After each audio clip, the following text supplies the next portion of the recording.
எருவில், பட்டிருப்பு, ஓந்தாச்சி மடம் மற்றும் கழுதாவளை ஆகிய கிராமங்களின் மத்தியில் அமைந்ததே களுவாஞ்சிக்குடி பேருந்து நிலையம். சுமார் 5000த்திற்கும் அதிகமான பொதுமக்கள் நாளாந்தம் இந்த பேருந்து நிலையத்திற்கு வந்து செல்கின்றனர். தற்போது இந்த பேருந்து நிலையம் பொதுமக்களால் அன்றாட நடவடிக்கைகளுக்கு பயன்படுத்த முடியாத நிலையில் கவனிப்பின்றி காணப்படுவதையே நீங்கள் பார்க்கின்றீர்கள். பட்டிருப்பு தேசிய பாடசாலையின் ஆரம்ப பிரிவு உள்ளிட்ட கல்வி கற்கும் 3000த்திற்கும் அதிகமான மாணவர்களும் இந்த பேருந்து நிலையத்தை கடந்தே பாடசாலைக்கு செல்கின்றனர்.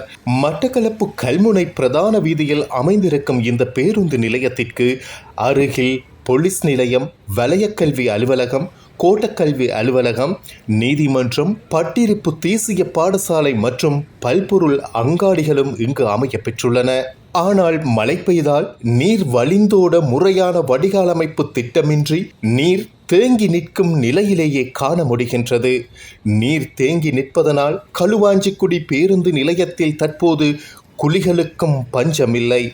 இதனால் சாரதிகள் பாரிய அசௌகரியங்களை எதிர்நோக்குகின்றனர். மழை பெய்ததன் பின்னர் சுமார் 1-2 வாரங்களுக்கு சேற்று நிலமாக காட்சி தருவதுடன் துர்நாற்றம் வீசுவதனால் சிறுவர்கள், வயோதிபர்கள் உள்ளிட்ட அனைவரும் சுகாதார சீர்கேடுகளை சந்திக்கின்றனர். அது மாத்திரமின்றி பேருந்து நிலையத்தின் எல்லை பகுதிகளில் காணப்படும் வடிகால்களில் நீர் வழிந்தோடாமையினால் டெங்கு நுளம்பு பெருக்கத்திற்கும் சாதகமான சூழலாக மாற்றம் பெற்றுள்ளது இந்த பகுதி.